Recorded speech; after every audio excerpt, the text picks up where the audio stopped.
At 20 years old, I learned just how quickly a mother can turn into a stranger. The night it happened, my mom didn't ask questions.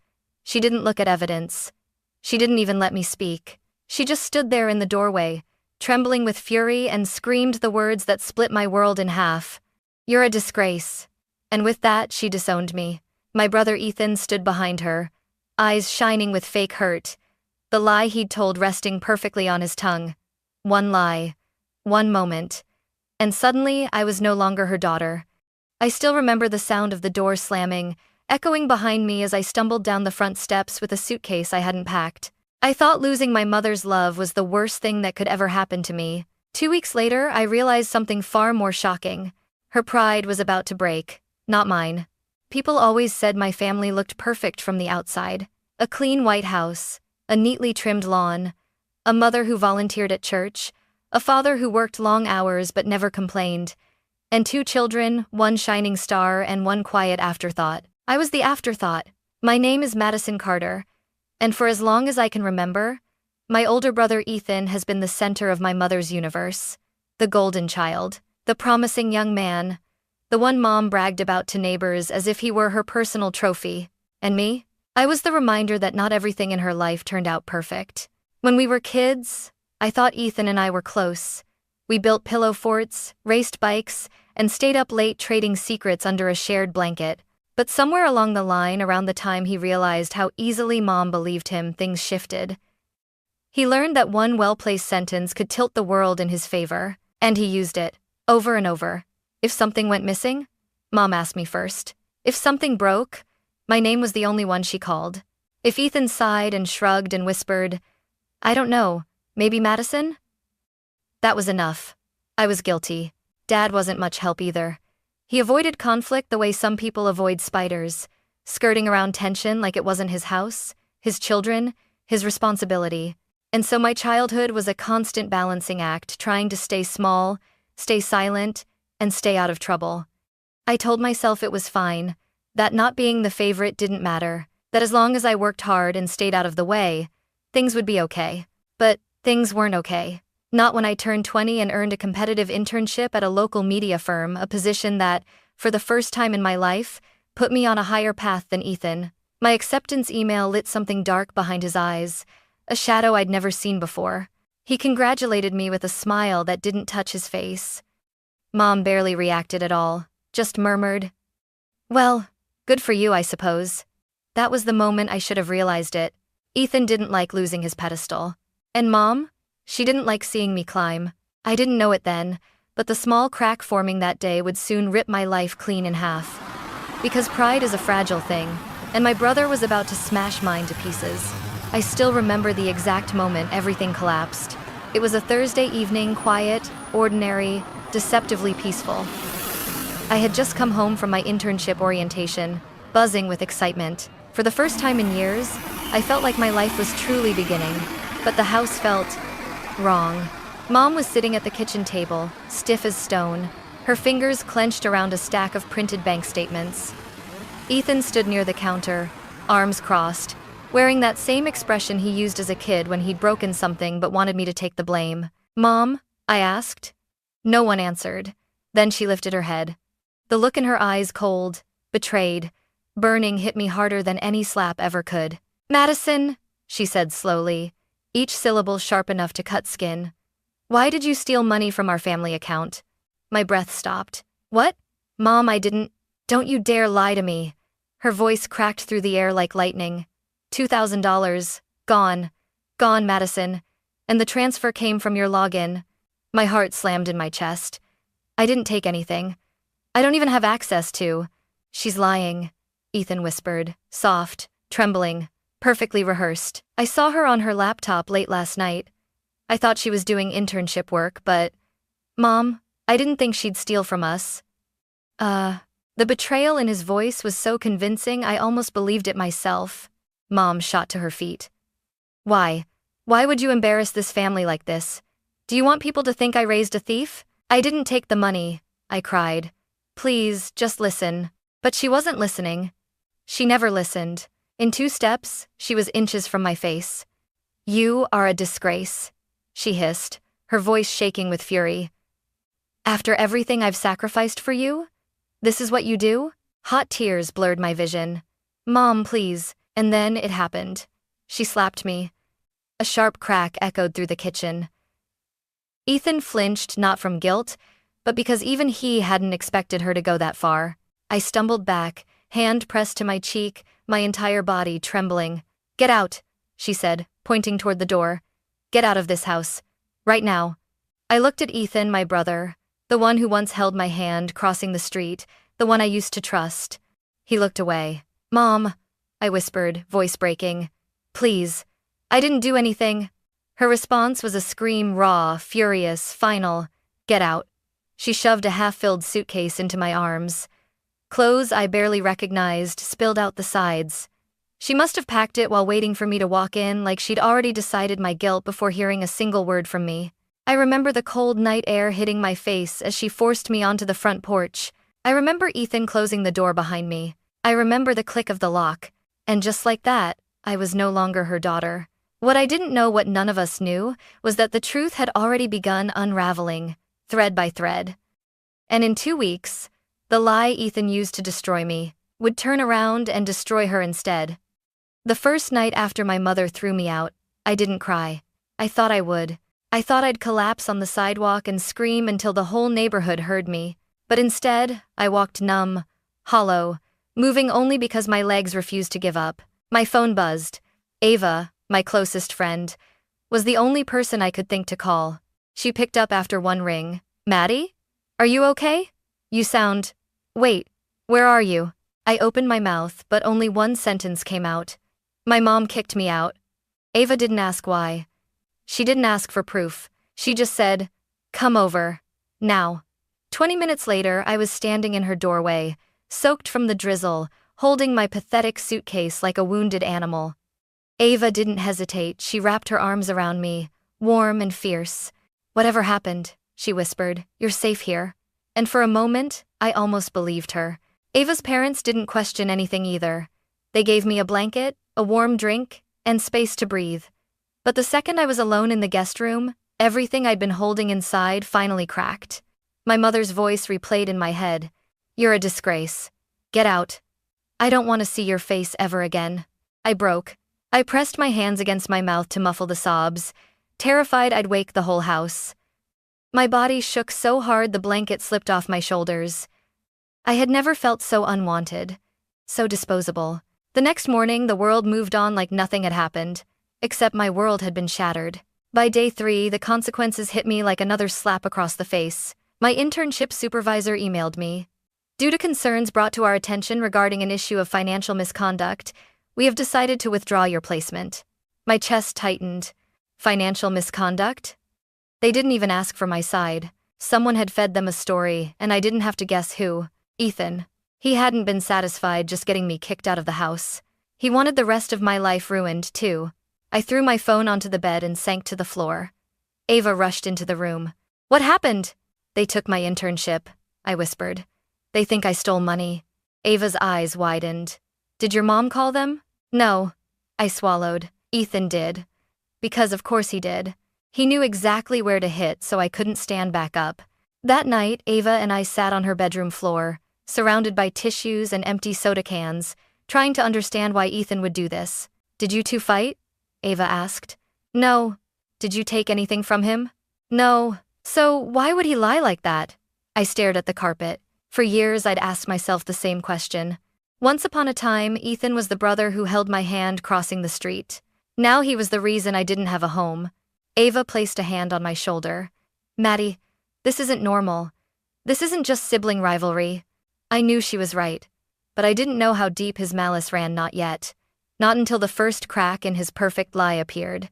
A tiny crack, unseen, unexpected, and powerful enough to make everything he built start to fall apart. 1 week after my mother threw me out, I had almost convinced myself nothing would ever change. Some part of me believed Ethan had won. He had the house, he had my mother, he had my future in the palm of his hand. But then out of nowhere, the universe shifted. It happened on a quiet afternoon while Ava and I were grabbing coffee. I was staring blankly at my drink, replaying my mother's voice in my head for the 1000th time, when Ava suddenly tensed. Oh my God, she whispered. Maddie, don't look. Ethan is right behind us. My heart plummeted. Before I could react, Ava grabbed my hand.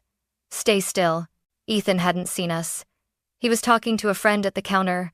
His voice drifted perfectly toward us, familiar, confident, dripping with arrogance. And then I heard it. The sentence that would change everything. She deserved it. My mom believed me instantly. She never checks the bank logs anyway. My stomach twisted. Ava's eyes snapped toward me, wide with disbelief. But Ethan wasn't done. It was easy, he continued, laughing under his breath. Transfer the money, blame her, and boom, problem solved. Now Mom finally sees her for what she is. Ava's nails dug into my arm. He just admitted it, she hissed. Madison, he literally just... I shook my head, terrified he'd turn around. But he didn't. He grabbed his drink and walked out like he hadn't just destroyed someone's life over a casual lie. My world spun around me. Ava leaned closer. Maddie, this is proof. We can do something with this. But I couldn't breathe. Couldn't think. My brother, my own blood, had said it so casually, so confidently, as if ruining me was nothing more than an inconvenience he'd finally solved. Pain I didn't even know I was still holding erupted inside me. When we got back to Ava's place, she paced the room. He said your mom never checks the bank logs. Do you still have access to the email tied to the account? I froze. Yes. Yes, I did. My mother had forced me to help her set up online banking years ago. She never updated the email. She didn't know how. My hands trembled as I opened the inbox. Ava hovered behind me like a hawk. Transaction alerts. Balance updates. Transfer confirmations. And then, there it was. A $2,000 transfer. Date. The night before I was kicked out. Sender. My mother's account. Recipient. A secondary savings account under Ethan's name. Ava gasped. Maddie, he was using your login but transferring it to himself. My throat tightened. This is everything. No, Ava corrected gently. This is just the beginning. Because now we had proof. Not just suspicion. Not just anger. Not just pain. Proof.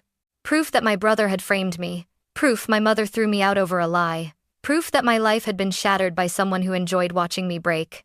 But did I go to my mother right then? Did I storm into that house and force the truth into her hands? No, because I knew something she didn't. My mother didn't want the truth. Not yet. She wanted the version of the world where Ethan was good and I was disposable. And I wasn't going to walk into that house just to be thrown out again. Not until she had no choice but to see what was real. And that moment, the moment her pride shattered, was coming sooner than any of us knew. Ava wanted me to confront my mother immediately. You have proof, Madison. Actual proof. She can't deny this. But she didn't understand. My mother could deny anything if it protected her perfect image of Ethan. Still, a part of me was desperate. Desperate to hear her say, I'm sorry. I was wrong. Desperate to have a mother again. So, 2 days later, with the screenshots printed and trembling in my hands, I walked up the familiar path to the house I no longer belonged to. My chest tightened as I knocked. Mom opened the door. Her expression went from surprise, to annoyance, to disgust. What are you doing here? She demanded. I swallowed hard. I just need to talk. It's important. She crossed her arms. Unless you're here to confess, I don't want to hear it. My stomach twisted. This wasn't going to be easy. Mom, please, I whispered. Just sit with me for a minute. Something in my voice must have reached her, because she stepped aside. But the second I entered the living room, Ethan walked in from the hallway, his face twisting into the perfect mask of hurt innocence. What is she doing here? He asked gently, as if I were the threat. Mom, you don't have to listen to her lies. Mom immediately straightened. He's right. Say what you came to say and leave. I sat down on the couch. My hands shook as I pulled out the printed bank statement. This, I began, is the transfer you accused me of making. Mom rolled her eyes. Yes, the $2,000 you stole. I didn't steal it, I said, because it went into Ethan's account. Ethan froze. Just for a second, but I saw it. A flicker of panic. Mom scoffed. Don't be ridiculous. Let me see that. She snatched the paper from my hand, glanced at it, and then did exactly what I expected. She pushed it away. No, this is manipulated. Ethan would never do this. Mom, look at the date, I pleaded. The timestamp. The account name? Enough, she shouted. This is pathetic, Madison. If you're going to lie, at least lie well. My throat closed. Mom, I whispered. I'm telling the truth. Ethan lied. He framed me. Stop blaming him, she screamed. Ethan lowered his head, pretending to wipe away a tear. Why are you doing this to me, Maddie? I stared at him, at the boy I grew up with. At the young man who smiled while destroying me. Something inside me broke. You did this, I whispered, voice shaking. You stole the money. You blamed me. You ruined my internship. You— Get out, Mom said coldly. I blinked. What? You heard me. Her voice was icy, final. Get out of my house. You're not welcome here. Ethan exhaled slowly, relief flickering in his eyes. Mom stepped closer and hissed. You will not drag him down just because you can't accept your own failures. I stood there frozen, the proof still in my hand, my heart aching so violently it felt like my ribs might crack under the pressure. Mom, I whispered, one last time. Please, just believe me. Her face hardened. I don't believe liars. There it was. The final blow. I turned toward the door, tears blurring my vision, but as I reached for the handle, I saw movement in the corner of my eye. My father, standing in the hallway, watching everything, silent. But his eyes, they weren't angry. They weren't cold. They were troubled, conflicted, awake. He didn't say a word. But for the first time in my life, I saw something in him I had never seen before. He doubted Ethan. And he doubted her. And that tiny, flickering doubt would soon become the crack that split everything open. When I left the house that night, I didn't cry. Not because I wasn't hurting God. I was hurting so badly it felt like my ribs were collapsing inward, but because something inside me had gone quiet. Too quiet. Almost like a storm waiting to break. I walked for nearly an hour before my phone buzzed. It was a number I didn't expect. Dad. I hesitated before answering. Hello? His voice came through low, cautious. Madison, can we talk? My feet froze on the sidewalk. Dad never intervened. Dad never challenged Mom. Dad never questioned Ethan. So why now? Where are you? He asked gently. I gave him the intersection, and 10 minutes later, his truck pulled up beside me. He didn't speak as I climbed in. He didn't lecture, didn't ask, just drove. Finally, he parked behind an empty church lot and turned off the engine. Madison, he began, staring straight ahead. I saw the statement you showed your mother. My heart clenched. And he let out a long, exhausted breath, and I looked into it. I blinked. You— What? Dad rubbed his forehead. I checked the home security camera. The night the money disappeared, Ethan left the house at 2:17 a.m. My pulse quickened. Dad continued, voice tight. He told your mother he was in bed all night, but the camera shows him getting into his car and leaving, and returning at 2:48, the same time frame as the transfer. A small, broken laugh escaped me. So I had been right. I wasn't crazy. I wasn't the liar she made me out to be. Why didn't you say anything? I whispered, throat burning. Dad's shoulders sagged, a lifetime of silence and avoidance weighing him down. Because your mother loves Ethan in a way that blinds her, he said quietly. And I let it happen. For years, a tear slipped down my cheek. Dad, she threw me out. She called me a disgrace. I know. His voice cracked. And that's why I'm done staying silent. I stared at him, stunned. He reached into his pocket and pulled out a flash drive. What's that? I asked. The camera footage, he said. The proof. I saved it before your mother could delete anything. For a long moment, I couldn't breathe. You kept this. For me? For the truth, he corrected softly. You didn't deserve what happened, Madison, and someone has to make it right. My hands trembled as I took the drive from him. It felt heavier than metal. It felt like justice. Does Mom know you found this? I asked. Dad shook his head slowly. No, not yet, but she will. He hesitated, then added, she needs to see it, even if it breaks her. The wind outside rattled the truck. A dog barked somewhere in the distance. My heartbeat thrummed like a drum in my ears. For the first time in weeks, maybe years, I didn't feel alone. Dad, I whispered. Why now? His eyes glistened. Because watching you walk away today was like watching my biggest failure follow you out the door. A sob rose in my throat, but I forced it down," he continued. "And because Ethan won't stop, lies grow, Madison, and your mother will keep believing him until someone forces her to see the truth." His next words hit me like a punch, and that someone has to be me. The air grew still, the world quiet. Dad took a deep breath, steadying himself. "I'm going to tell her," he said. "Everything. And she's going to have to face what she's done." My fingers tightened around the flash drive. This was it. The beginning of the end. The first real step toward exposing Ethan and forcing my mother to confront the consequences of her blind loyalty. I wasn't sure how she would react. I wasn't sure what would happen to our family. But I knew one thing with absolute certainty. The truth was finally coming for them. And this time, it wasn't going to be ignored.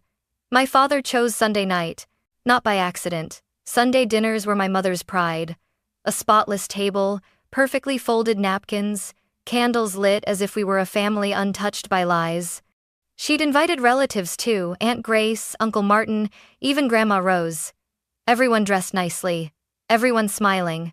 Everyone believing Ethan was the shining star of the Carter family, and that I was the disgrace. Dad told me to come at 7:30 p.m. "Trust me," he said. "Just be here." So I stood outside the house I'd been thrown out of, clutching the flash drive he'd given me. My palms were sweating. My heart hammered against my ribs like a warning I refused to hear.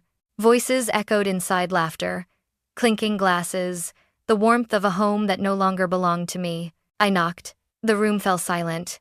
Ethan opened the door, and the moment he saw me, his smile died. "What are you doing here?" he snapped quietly, jaw tightening. My mother's voice rang from the dining room, chipper and bright. "Ethan, who is it?" He hesitated, like he could physically block the truth from entering. But then my father appeared behind him. "Linda," he called out. "Madison is here." The entire table stiffened. My mother stood slowly, her expression hardening. "You weren't invited." "I invited her," Dad said firmly. The shock on her face was almost satisfying. Dad guided me inside and gently closed the door behind me. "Everyone," he said, voice steady. "There's something we need to discuss." Ethan paled. I could see panic crawling up his throat. "Dad," he said sharply, "don't do this." Mom frowned at him. "Do what?" Dad didn't answer.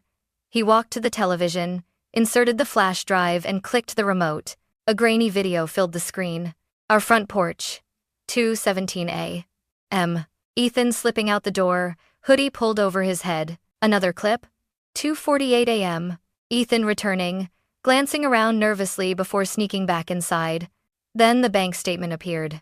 The same transfer Mom had accused me of making, $2,000, sent to Ethan's secondary savings account. Timestamp, 2:38 a.m.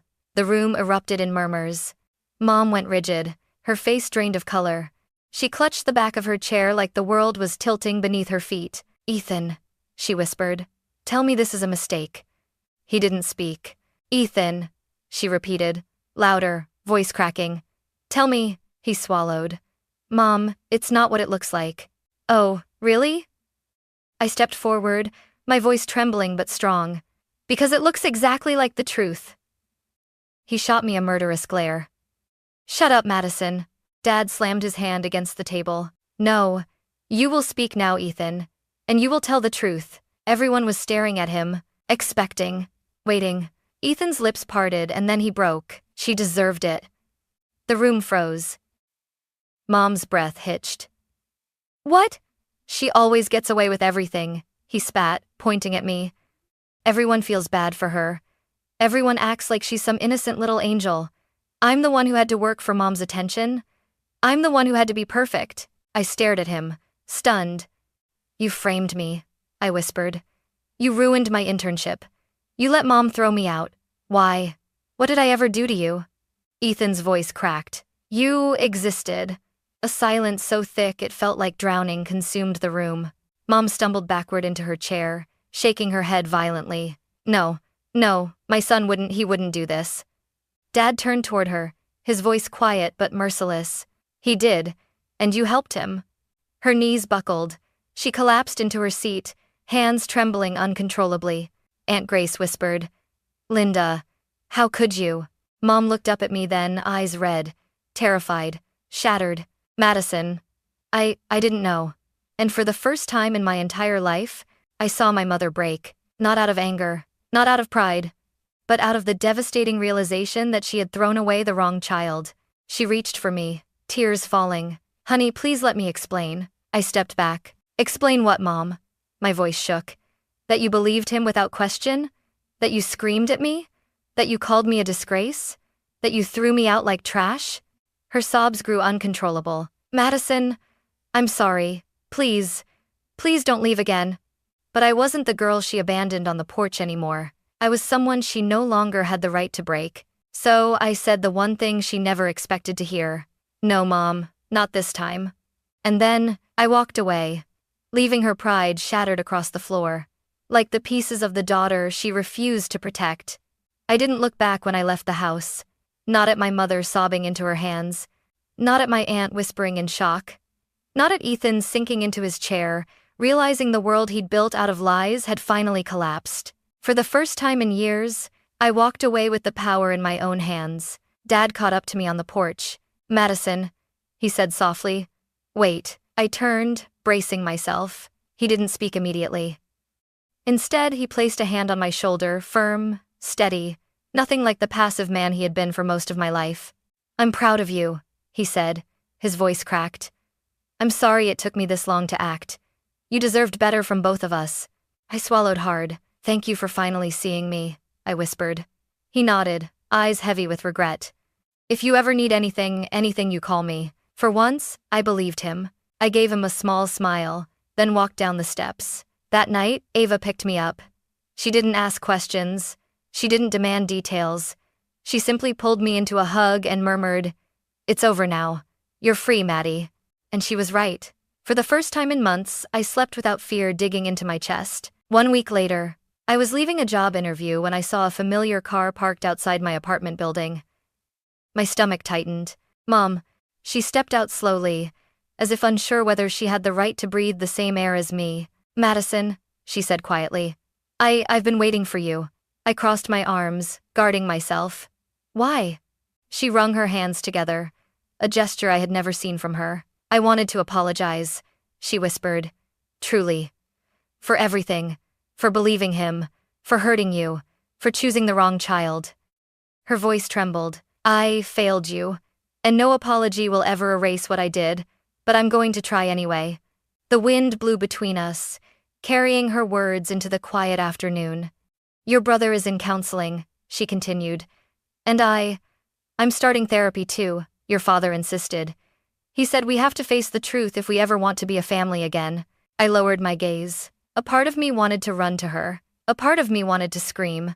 And a part of me just felt tired. I'm not ready, I said softly. Her lips quivered. I understand. But maybe one day, I added. We can talk. Really talk. When I can trust that you see me for who I am. A tear rolled down her cheek. I'll wait as long as it takes. She walked back to her car, shoulders heavy but hopeful. For the first time, my mother didn't walk away from me. She walked toward me. The life after. I got the job I interviewed for. A small media firm, not glamorous, not high profile, but somewhere I could grow without fear of someone pulling the ground out from beneath me. Ava and I found an apartment together, filled with hand-me-down furniture and mismatched dishes. Nothing fancy, but it felt more like home than the Carter house ever did. Some nights, when the world went quiet, I wondered whether I'd ever forgive Ethan, whether I'd ever let my mother back in, whether the wounds would ever fully heal. I don't know the answers yet, but I know this. I survived. I rebuilt. I rose. And the label my mother screamed at me that night, the one that haunted me for weeks, you're a disgrace. It doesn't belong to me anymore. It belongs to the people who threw me away. Final reflection. As I stood on my new balcony, watching the city lights glitter like distant stars, I realized something powerful. Family isn't the people who share your blood. Family is the people who refuse to believe the worst of you, even when a lie would be easier. My brother tried to destroy me. My mother helped him. But in the end, the truth shattered their pride, not mine. And as for me, I finally stepped into a life I created with my own hands, stronger, brighter, freer than anything I left behind.